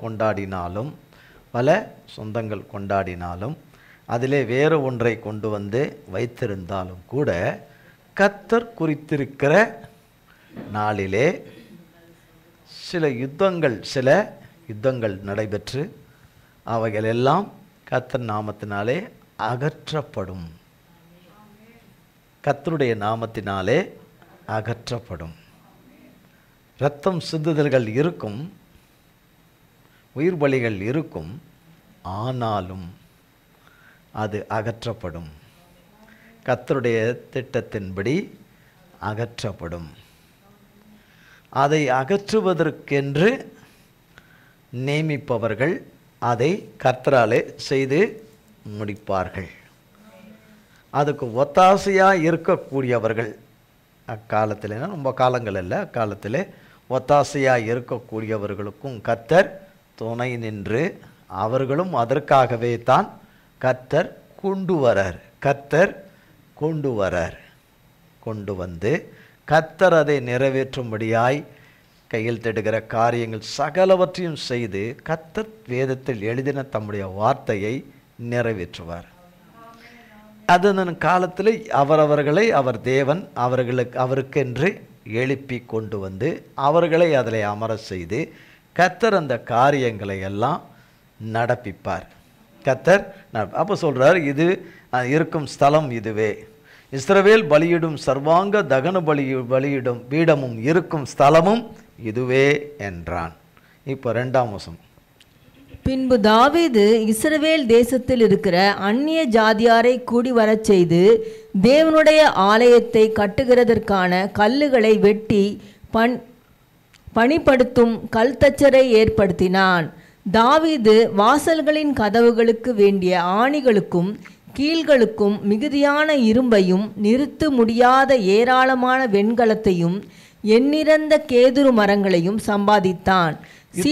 யுத்தம் பண்ணி தாவீது எங்க தான் கொண்டு போறானோ தெரியல, எங்க தான் அள்ளிக்கிட்டு போறான், எங்க தான் வயல போட்டு போறானோ தெரியல, எங்க தான் கொண்டு போறானோ. அப்போ அந்த காலத்தை சொல்லியிருப்பாங்க. அவர் யுத்தம் பண்ணி என்னென்னலாம் கொண்டு வந்திருக்கிறாருன்னு இதில் சொல்லப்படுது. வாசல்களின் கதவுகளுக்கு வேண்டிய ஆணிகளும் கீழுகளும் மிகுதியான இரும்பும் நிறுத்த முடியாத ஏராளமான வெண்கலத்தை இதெல்லாம் எங்கே கொண்டு வந்து வச்சுருப்பார்? ஒன்று ஒரு பெட்ரூமில் வச்சுருந்துருப்பார், ஒரு கிச்சனில் எங்கேயாவது வச்சுருந்துருப்பார் இல்லையா? பின்னால் ஒரு கெஸ்ட் ஹவுஸ் மாதிரி ஏதாவது பின்னாடி ஒரு கொட்டாய் ஒன்று போட்டு அதில் வச்சுருந்துருப்பார். எண்ணி முடியாதுன்னு வேதத்தில் சொல்லப்படுதுன்னா அப்போ எவ்வளவு இருக்கும்? டன்னாக கொண்டாந்து வைக்கும்போது இது தாவீதுக்கு எதுக்கு இது இப்படி கொண்டு போய் தாவீது ராஜா கொண்டு வந்து இப்படி கொண்டாந்து அடுக்கிறாரே, கொண்டு வந்து என்ன பண்ணுறாரு? கொண்டு வந்து அடுக்கிறாரே என்று அவர்களுக்கு தெரியாது. தாவீதுக்குத்தான் யார் கொடுத்துருக்கிறா? கர்த்தர் அவருடைய திட்டத்தின் ஒரு காரியத்தை கொடுத்திருக்கிறார். அவருடைய சுய ஆதாயத்துக்காக, அவருடைய சுய நலனுக்காக, அவருடைய சொந்த உபயோகத்துக்காக அவர் எடுத்து வைக்கவில்லை, கொண்டு வந்து வைக்கிறாரு. நிறுத்த முடியாத வெண்கலத்தையும் 4வது எண்ணிறைந்த கேதுரு மரங்களையும் சம்பாதித்தான். சீதோனியரும் தீரியரும் தாவீதுக்கு திரளான கேதுரு மரங்களை கொண்டு வந்தார்கள். மேலே உயர்ந்த மரம் இது, உலகத்திலே சிறந்த மரம் இது, கொண்டு வந்தார்கள். அப்போ ஏராளமாக எல்லாமே கணக்கடங்காதபடி மிகப்பெரிய அளவில் வச்சிருந்திருப்பார். அதில் எந்த ஒரு சேதாரம் வராதபடி, எந்த பாதிப்பும் வராதபடி பாதுகாத்து கொண்டு வந்திருப்பார். 5ஆம் வசனம். தாவீது என் குமாரனாகிய சாலமோன் வாலிபனும் இளைஞனுமாயிருக்கிறான். கர்த்தருக்கு கட்டப்படும் ஆலயம் சகல தேசங்களிலும் கீர்த்தியும் மகிமையும் உடையதாய் விளங்கும்படி. நல்லா பாருங்க, 20ஆம் அதிகாரம் 1 நாளாகமும் 20ஆம் அதிகாரத்தில் முதல் வசனத்தில் மறு வருஷம் ராஜாக்கள் யுத்தத்துக்கு புறப்படும் காலம் வந்தபோது யோவாப் இராணுவ பலத்தை கூட்டிக் கொண்டு போய் அம்மோன் புத்திரரின் தேசத்தை பால் கடித்து ராப்பாவுக்கு வந்து அதை முற்றுகை போட்டான். தாவீதோ எருசலேமிலே இருந்து விட்டான். யோவாப் ராப்பாவை அடித்து சங்கரித்தான் என்று இந்த முதல் வசனம் 20ஆம் அதிகாரம்.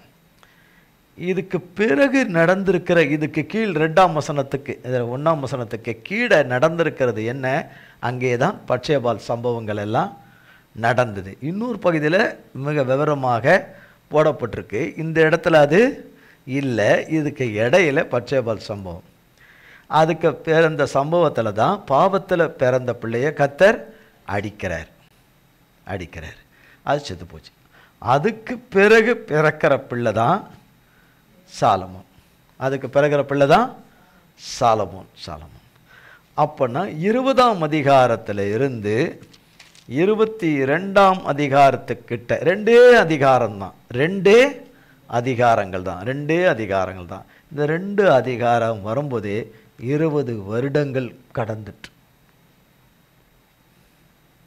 எத்தனை வருடம்? நம்ம அடுத்து என்ன நினச்சினுக்கிறோம்? அடுத்த மாதம் இல்லை 3 மாதத்தில் நடந்த மாதிரி பார்ப்போம். இதை இல்லை வருடம். ஏன்னா இளைஞன்னா அப்போ அவனுக்கு என்ன வயசு இருக்கணும்? இந்த 20 வயசு இருக்கணும். 18லேருந்து ஒரு 20 வயதுக்குள்ளே கண்டிப்பாக 21 வயது கூட இருக்கும். அவன் இளைஞனுமாய் இருக்கிறான். கூட கூட ஒரு 2 வயசு கூட இருக்கலாம், கம்மியாகவும் இருக்கலாம். ஆக குறைந்தபட்சம் 20 ஆண்டு காலம் வித்தியாசம். 20 ஆண்டு கால வித்தியாசம். இதுக்கு இடையில அவர் எவ்வளோ யுத்தம் பண்ணியிருப்பார், எவ்வளோ யுத்தம் பண்ணியிருப்பார். அந்த 20ஆம் அதிகாரத்தில் 2ஆம் வசனத்தில் பாருங்க, தாவீது வந்து அவர்கள் ராஜாவுடைய தலையின் மேல் இருந்த கிரீடத்தை எடுத்துக்கொண்டான். அது 1 தாலந்து பொன் நிறைவும் இரத்தனங்கள் பதித்ததுமாய் இருந்தது. அது தாவீதின் தலையில் வைக்கப்பட்டது. பட்டணத்திற்கிலிருந்து ஏராளமான கொள்ளையை கொண்டு போனான் என்று 20ஆம் அதிகாரத்தில் 20 வருடங்களுக்கு முன்பு அந்த சொல்லப்படுது. என்னது?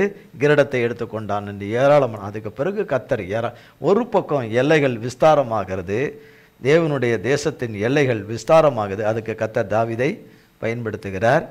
ஆலயத்துக்கென்று தேவன் முன்னுக்கதெல்லாம் சவதரித்து கொண்டு வர வேண்டும் என்று அநேக வருஷங்களாய் சவதரிக்கும்படி ஒவ்வொன்றாக சவதிக்கும்படி டன்னு கணக்கில் கோல்டு, டன்னு கணக்கில் எல்லாமே சகலமும் விலையுறந்த கற்கள் உள்பட லாரியாய் சேர்க்கும்படி. என்னது? சேர்க்கும்படி. இது எல்லாம் கர்த்தர் தாவீது கருத்தில் கொடுக்கும்போது அவன் மனதும் இருதயமும் அதன் மேலே இல்லவே இல்லை. தாவீது எவ்வளவு கொண்டு வந்து வைக்கிறாரே, இவ்வளவு கொண்டு வந்திருக்கிறாரு, பல கேள்விகள் பலரிடத்தில் எழும்பியிருக்கக்கூடும். ஆனால் இங்கே 22ஆம் அதிகாரம் 5ஆம் வசனம், தாவீது என் குமாரனாகிய சாலமோன் வாலிபனும் இளைஞனுமாயிருக்கிறான். கர்த்தருக்கு கட்டப்படும் ஆலயம் சகல தேசங்களிலும் கீர்த்தியும் மகிமையும் உடையதாய் விளங்கும்படி மகா பெரியதாயிருக்க வேண்டும். ஆகையால் அதற்காக வேண்டியவைகளை இப்பொழுதே சேகரம் பண்ண வேண்டும் என்று சொல்லி தாவீது தன் மரணத்திற்கு முன்னே திரளாய் சவதரித்து வைத்தான். தாவீது மரணத்துக்கு முன்பே திரளாய் இவைகளை சவதரித்து வைத்தான். நோக்கம் என்ன? கர்த்தர் வைத்திருக்கிற திட்டத்தில் தேவனுடைய ஆலயம் கட்டப்படும். தேவனுடைய ஆலயம் கட்டப்படும். வரும் காலங்களிலே எருசலேம் தேவாலயத்தையும் கர்த்தர் என்ன செய்வார்? கட்டுவார் என்று தான் சொல்லப்பட்டிருக்கிறது. கட்டாயும் கர்த்தருடைய கரம் அதை கட்டும் என்று சொல்லப்படுகிறது. அதற்கு என்னென்ன சம்பவங்கள் சம்பவிக்கும் என்ற காரியங்களும் சொல்லப்படுது. அப்போ எருசலேம் தேவாலயத்தை கையகப்படுத்தி அதை சொல்லுகிற காலங்களில் கர்த்தருடைய வருகை வந்துவிட்டது என்று அது ஒரு பக்கம் செய்திகளை சொல்லுகிற செய்திகள் ஒரு பக்கம் போய்கொண்டே தான் இருக்குது. அது எப்படியோ அது நமக்கு தெரியாது எப்படியோ. ஆனால் அது கையகப்படுத்துகிற அந்த இதை போய் அதை போய் கையகப்படுத்திக்கிட்டோம், அங்கே சுற்றி செவத்தை போட்டுருங்கலாம், அப்படி போட்டுடலாம் முடியாது. சொந்தம் கொண்டாடுகிறவர்கள் அங்கே இருக்கிறார்கள். எங்ககிட்டையும் இருக்குன்னு சொல்கிறவங்களும் அங்கே இருக்கிறாங்க. ஆனால் உண்மையானபடி லீகலாய் கர்த்தர் இங்கே சொல்லப்பட்டபடி 21ஆம் அதிகாரத்தில் சொல்லப்பட்டபடி அன்றே தாவீது அதை வாங்கிவிட்டார். முறையாக வாங்கி அதுக்கான எல்லா விதமான இதுகளையும் ஆதாரபூர்வமான காரியங்களை எல்லாம் தாவீது தன் காலத்திலே அவைகளை எல்லாம் பாதுகாக்கும்படி தேவனுடைய ஆவினாலே கட்டளையை பெற்று அதெல்லாம் எப்படி போகணுமோ, தன் மகன் மூலமாகவும் அது எப்படி போகணுமோ அதை எல்லாம் செய்து வைத்திருக்கிறதை திரும்ப வந்து அதை திரும்ப எடுப்பித்து தேவனுடைய திருவிழ சித்தத்தின்படி அக்காரியத்தை செய்ய எத்தனம் பண்ணும்போது இரத்தங்கள் சிந்தப்படும், உயிர்கள் ஆனாலும் கலவரங்கள் உண்டானாலும் அதன் அடிப்படையிலே சில யுத்தங்கள் உண்டானாலும் கர்த்தர் தம்முடைய பிள்ளைகளுக்கு துணை நின்று அதற்கு துணை நிற்கும்படியானவர்களைத்தான் கர்த்தர் எழுப்புகிறார்.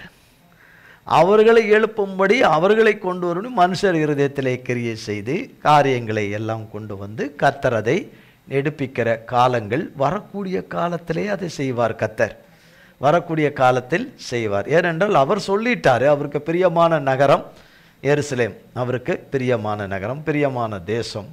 அவருடைய கண் எப்பொழுதும் அங்கு வைக்கப்பட்டிருக்கிறது. அவருடைய கண் அங்கு வைக்கப்பட்டிருக்கிறது. இப்படிப்பட்ட அநேக வாக்குத்தத்தங்களும் அநேக காரியங்களும் அங்கே உண்டு. 6ஆம் வசனம். அவன் தன் குமாரனாகிய சாலமோனை அழைத்து இஸ்ரவேலின் தேவனாகிய கர்த்தருக்கு ஆலயத்தை கட்டுகிறதற்காக அவனுக்கு கட்டளை கொடுத்து, நிச்சயமாக 20 வயதுக்கு மேலேயே தான் இருக்கும். கட்டளையை கொடுத்து சாலமோனை நோக்கி, என் குமாரனே, நான் என் தேவனாகிய கர்த்தரின் நாமத்திற்கு ஒரு ஆலயத்தை கட்ட என் இருதயத்தில் நினைத்திருந்தேன். ஆனாலும் கர்த்தருடைய வார்த்தை எனக்கு உண்டாகி, நீ திரளான இரத்தத்தை சிந்தி பெரிய யுத்தங்களை பண்ணினாய். நீ என் நாமத்திற்கு ஆலயத்தை கட்ட வேண்டாம். எனக்கு முன்பாக மிகுதியான இரத்தத்தை தரையிலே சிந்த பண்ணினாய். இதோ, உனக்கு பிறக்கப் போகிற குமாரன் அமைதியுள்ள புருஷனாயிருப்பான். சுற்றிலும் இருக்கும் அவன் சத்துருக்களை எல்லாம் விலக்கி அவனை அமர்ந்திருக்க செய்வேன். ஆகையால் அவன் பேர் சாலமோன் எனப்படும். அவன் நாட்களில் இஸ்ரவேலின் மேல் சமாதானத்தையும் அமரிக்கையும் அருளுவேன். அவன் என் நாமத்திற்கு ஆலயத்தை கட்டுவான். அவன் எனக்கு குமாரனாயிருப்பான். நான் அவனுக்கு பிதாவாயிருப்பேன். இஸ்ரவேலை ஆளும் அவனுடைய ராஜாங்கத்தின் சிங்காசனத்தை என்றென்றைக்கும் நிலைப்படுத்துவேன் என்றார். எப்போ சொல்லியிருக்கிறாரு? இது எப்போ சொல்லியிருக்கிறாரு? பர்சேபால் முதல்ல பிறந்த பாவத்தில் பிறந்த குழந்தைய கத்தரை அடிச்சிட்ட பிறகு, கொடுத்த பிறகு, கன்சீவர் ஆன பிறகு, அது எத்தனாவது மாதமோ அங்கே குறிப்பிடப்படலை, எந்த மாதமோ. யார்? பர்சேபால் கத்தர் பரிசுத்தம் பண்ணின பின்பு பிறக்கிற பிள்ளை கன்சீவராய், அதாவது கத்தருடைய நாமத்தினால தாவீதுக்கு கன்சீவராய் வளர்ந்து அந்த வயிற்றை வளர்ந்து வருகிற சூழ்நிலையில தான் கத்தர் இந்த வார்த்தையை கொடுத்திருக்கிறார். இதோ உனக்கு பிறக்க போகிற குமாரன் அப்படின்னு சொன்னா, இப்போ குழந்தை பிறந்துச்சா பிறக்கலையா? குழந்தை பிறக்கலை, குழந்தை வயிற்றில் இருக்கு. அது எத்தனை மாத கருவோ வயிற்றில் இருக்கு. அதுக்கு ஒரு பேரை கூட சொல்றாரு. அதுக்கு என்னன்னா, அமைதியுள்ள புருஷனாய் இருப்பான். 1000 கல்யாணம் பண்ணுவான்னு அதில் சொல்லலை. அமைதியாக இருந்து 1000 கல்யாணம் பண்ணுவான்னு சொல்லலை இல்லையா? சொல்லலை. ஆனால் இங்கே என்ன சொல்கிறாரு? அமைதியுள்ள புருஷனாய் இருப்பான். அப்போ அவனுடைய வரும் காலங்கள், அவனுடைய நாட்களும் அவன் காலங்களும் அவனை கொண்டு தேவன் செய்ய போகிற தம்முடைய திட்டத்தில் உள்ளதையும் கர்த்தருடைய தாசனாகிய தாவீதுக்கு சொல்கிறார். இது எல்லாம் இவர் கேட்டு இதை வச்சுக்கிட்டார். பர்சேபாலுக்கு மட்டும் காதில் சொன்னாரோ என்னவோ தெரியல. ஏன்னா ஒரு இடத்துல சொல்லப்படுது, நீர் சொன்னீரே, உம்முடைய மகனாகிய, நீர் எனக்கு கொடுத்த மகனாகிய சாலமோனுக்கு சொன்னீரே, இப்பொழுது நீர் வேற யாரோ அது வரப்போகிறாங்களே அப்படின்னு ஆசாரியர்களும் சாதோக்கு அவங்கெல்லாம் வர்றாங்க. வந்து நீங்கள் சொல்லி அனுப்புகிறாங்க, போய் நீ பேசிரு, தாவீதின் இடத்துல என்ன செய்திரு, போய் பேசிருன்னு ஒரு இடத்துல சொல்லப்படுகிறது, பேசிரு என்று. அவங்க வந்து தாவீதின் இடத்துல வந்து அந்த பேச வந்து அதை சொல்லும்போது அவர் முடிவெடுக்கிறார். அப்போ கத்தர் முடியும். ஆனால் அதுக்கு இடையில ராஜாங்கத்தில் வந்து உட்காருறதுக்கு தகுதி உள்ளவர்களை போல எல்லாரும் சீனியாரிட்டி படி உள்ளவங்க, சாலமோனுக்கு மேலே உள்ளவங்களாம் இருக்காங்க, மேலே உள்ளவங்க இருக்கிறாங்க. ராஜாவுக்கு அடுத்தாலும் அவங்க தான் வரணும். அப்படிப்பட்டவர்கள் ஒவ்வொரு ஒவ்வொரு காரியத்தில் கத்த தூக்கிடுறாரு. தூக்கிட்டு அவர் சொன்ன வார்த்தையின்படி சாலமோனை கொண்டு வந்துடுறாரு. அதில் தூக்கப்பட்டவர்கள் தான் ஒவ்வொருத்தர். தானியேல் என்பவன் தாவீது மகன் தானியேல். நீங்கள் அந்த தானியேல் நினச்சிடாதீங்க. தானியேலை தூக்குகிறார். இப்படி ஒவ்வொருத்தர அக்கினோவுக்கு பிறந்த மகன் அவனை தூக்குறார். அப்போ லீகல் படி தான் கத்தர் உட்கார வைப்பார். எதுவுமே அன்லீகலாக கத்தர் உட்கார வைக்கவே மாட்டார். ஆனால் லீகல் படி உட்கார வைக்கணும்னா சாலமோனை உட்கார வைக்க முடியாது பார்வைக்கு. ஆனால் கத்தரோ சொன்ன வார்த்தையின்படி லீகலாக உட்கார வைக்கணும்னா ஒவ்வொருத்தரையும் ஒவ்வொரு ரீசனில் தூக்குறார். கத்தர் அனுமதிச்சு தூக்குறார். ஒவ்வொன்றா தூக்கி எல்லாரையும் கழட்டி எடுத்துட்டு சாலமோன் சரியான தேவனுடைய நேரம் வருது. மகன் சாலமோனுக்கு என்ன சொல்லிடுறாரு, கத்தர் எனக்கு நீ வயிற்றில் இருக்கும் பொழுது சொன்ன வார்த்தை அதை நான் நிறைவேற்றுகிற காலம் வந்துட்டு. இப்போ நான் பொறுப்பு உன் கையில் கொடுக்க போகிறேன். அவருக்கு பயமாக இருக்குது. அவருக்கு என்னவா இருக்கு? பயமாக இருக்குது. இவ்வளோ பெரிய காரியத்தை தகப்பன் கையில் கொடுக்கிறாரேன். தேவன் அவருக்கு கொடுத்து அவர் கையில் கையளித்து தாவீதுக்கு கையளித்து தாவீதுக்கு கர்த்தர் இவ்வளவு திரளான இதுகளை கொடுத்து தான் இவரை செய்ய வைக்கிறாரு. இவ்வளவு வேண்டியவைகளையும் கொடுத்து அதற்கு வேண்டிய திறமையான அத்தனை நிபுணத்துவம் வாய்ந்த அத்தனை மனிதர்களையும் கொடுக்கிறார். ஆயிரக்கணக்கான மனிதர்கள். சாலமோன் யுத்தத்தில் வல்லவனே கிடையாது. யுத்தத்தில் வல்லவன் அல்ல, சிறந்த ஞானி. கர்த்தராலே சிறந்த ஞானி. எதுக்காக அந்த ஞானத்தை கொடுத்தார்? 1000 கல்யாணம் பண்ணுறதுக்கு அந்த ஞானத்தை கொடுக்கல. கல்யாணம் பண்ணுறதுக்கு தேவனுடைய நோக்கம் நிறைவேறுவதற்காக அவன் கேட்ட ஞானத்தை பின்னாக அவனுக்கு அந்த ஞானத்தை தேவன் தரார். அப்போ தாவீதுடைய விண்ணப்பத்தில் எவ்வளவு தூரம் கர்த்தருடைய நாமத்தினால கதறி இருப்பார் என்று. வெறுமனே எல்லாமே கொடுத்துட்டா நான் பார்த்துக்கிறேன் என்று சாலமோன் சொன்னதாக அங்கே இல்லை. கர்த்தர் தான் சாலமோனை பார்த்துக்கணும். அவனுக்கு பிறந்தவங்க எல்லாம் இவனுக்கு விரோதமாக என்ன செய்யக்கூடாது? எழும்பிடக்கூடாது. அவனை சேர்ந்தவர்கள் சாலமோனுக்கு விரோதமாக என்ன செய்திடக்கூடாது? தகப்பனுடைய மரணத்துக்கு பிறகு எழும்பிட கூடாது. எந்த விதத்திலும் சாலமோன் மேலே கையே வச்சிடக்கூடாது என்பதற்காக உயிரோடு இருக்கும் போதே கர்த்தரிடத்தில், ஆண்டவரே உங்கள் திட்டத்தில் இருக்கிற மகனுக்கு எல்லாம் வேண்டிய என்ன செய்யுங்க, எல்லாவற்றையும் நீங்கள் அனுக்கிரகம் செய்யுங்க. அதனால தான் அவர் இப்படி கேட்டுக்கிறார் சொல்லிட்டு 8ஆம் வசனம் இல்லை 9ஆம் வசனம் 9. இதோ உனக்கு பிறக்க போகிற குமாரன் அமைதியுள்ள புருஷனாயிருப்பான், சுற்றிலும் இருக்கும் அவன் சத்துருக்களை எல்லாம் விலக்கி. அப்போ இதுக்கு என்ன அர்த்தம்னா, எவ்வளவு சொன்னாலும் அப்படி கேட்டு அமைதியாக இருப்பார் போல இருக்கு. அதை கேட்டு வாங்கிக்குவார் போல இருக்கு. சாலமோன் கேட்டு வாங்கிக்குவார் போல, அப்புறம் சொல்லி அனுப்புவார் போல இருக்கு. அதுக்கப்புறம் என்ன செய்யணுமோ மேலே போய் விழு, மேலே குதி, அதெல்லாம் அப்புறமா சொல்லுவார் போல இருக்கு. ஆனால் கேட்டு அமைதியாக கேட்டு அதை செய்வார் போல இருக்கு. அதனால தான் அப்படி சொல்லியிருக்கிறார், அமைதியுள்ள ஒரு புருஷனாயிருப்பான்.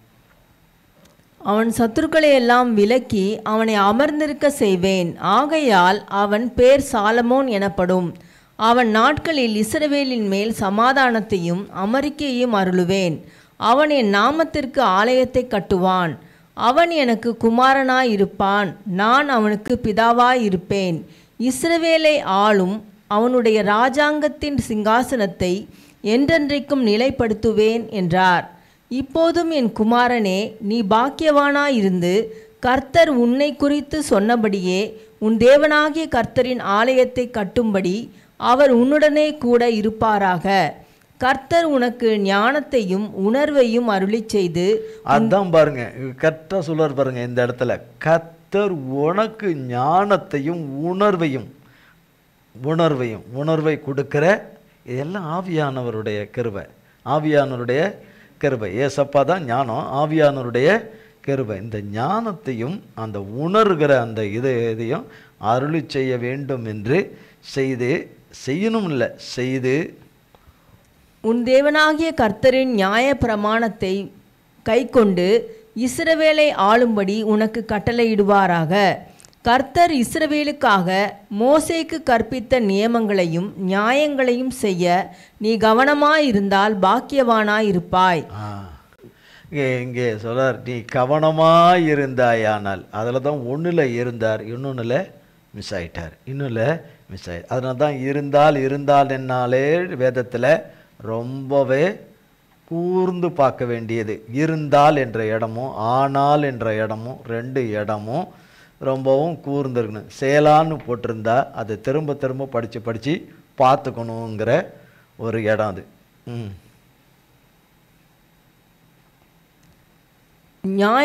கர்த்தர் இஸ்ரவேலுக்காக மோசேக்கு கற்பித்த நியமங்களையும் நியாயங்களையும் செய்ய நீ கவனமாயிருந்தால் பாக்கியவானாயிருப்பாய். நீ பலங்கொண்டு தைரியமாயிரு, பயப்படாமலும் கலங்காமலும் இரு.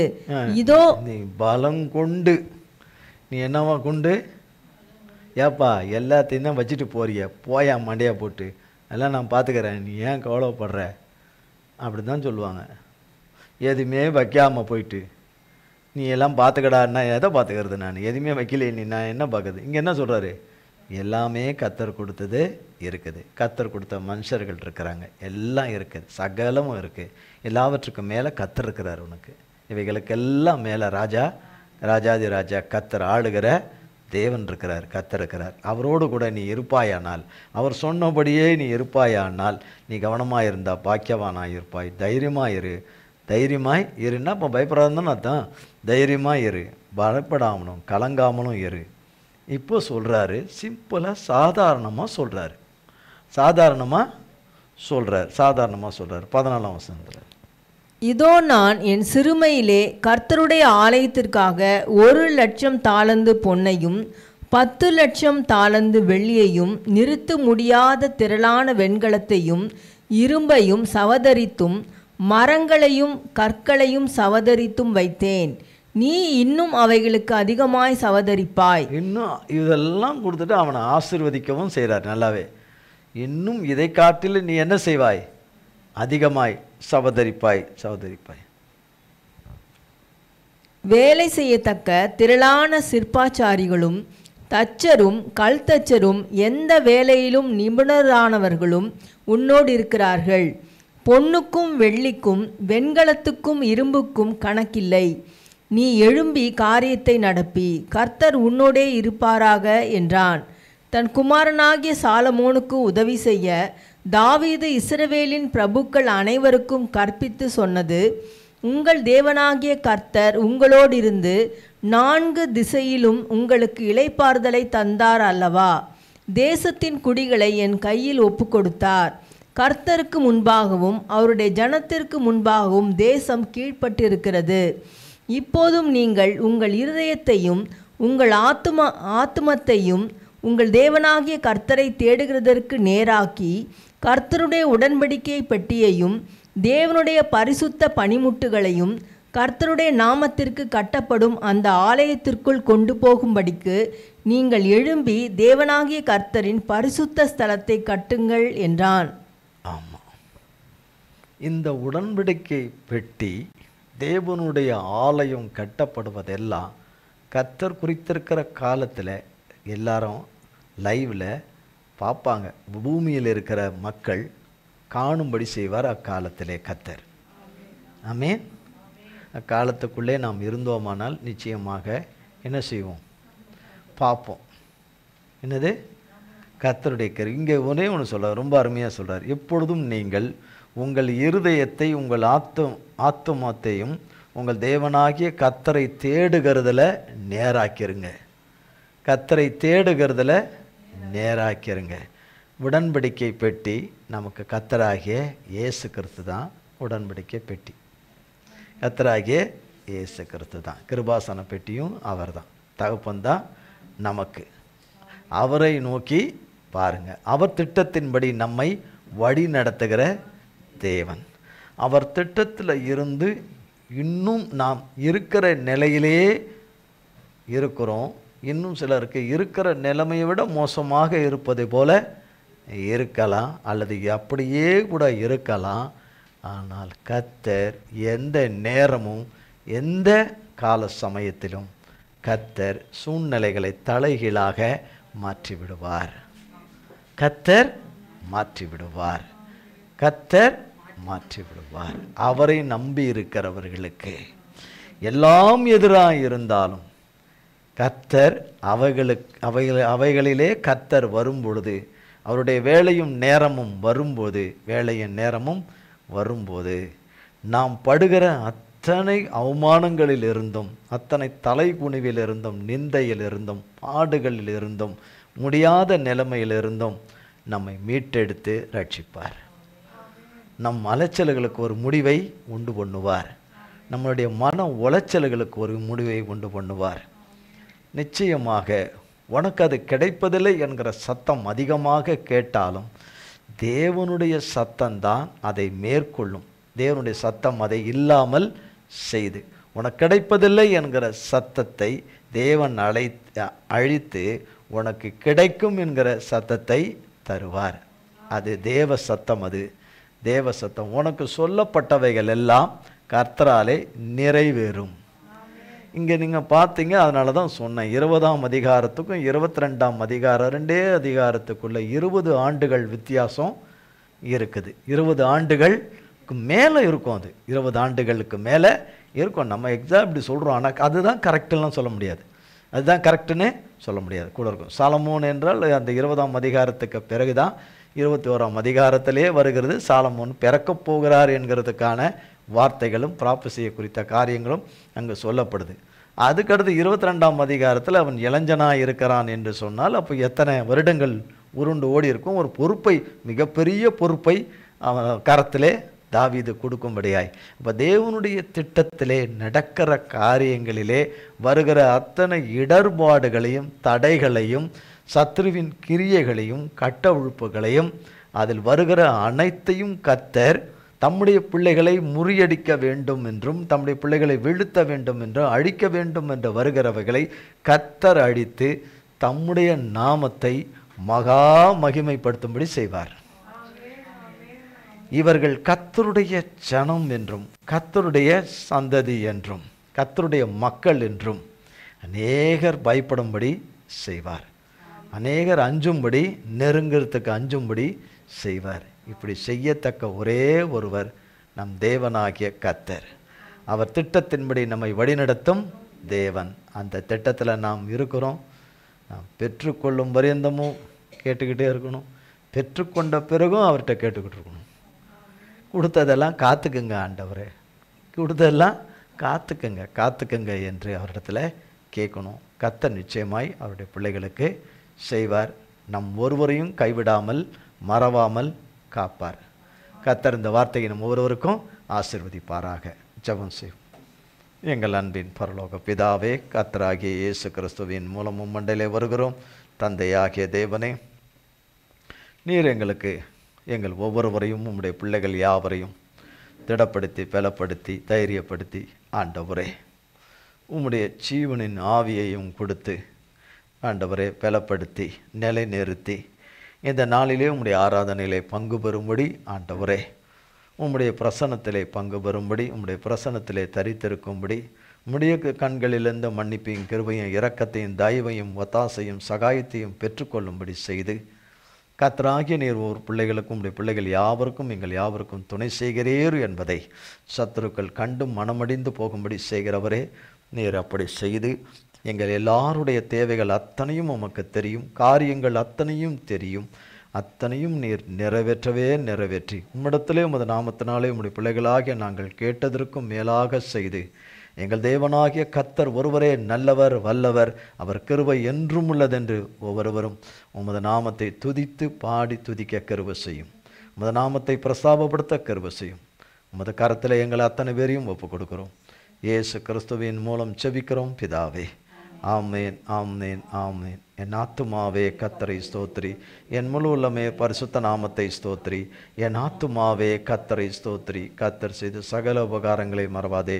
ஆமேன் ஆமேன் ஆமேன். கர்த்தராகிய இயேசு கிறிஸ்துவின் கிருபையும் பிதாவாகிய தேவனுடைய அன்பும் பரிசுத்த ஆவியானவருடைய அந்யோன்ய ஐக்கியமும் பராமரிப்பும் பாதுகாவலும் நம் அனைவரும் கூட சதா காலங்களுக்கும் நிலைத்திருப்பதாக.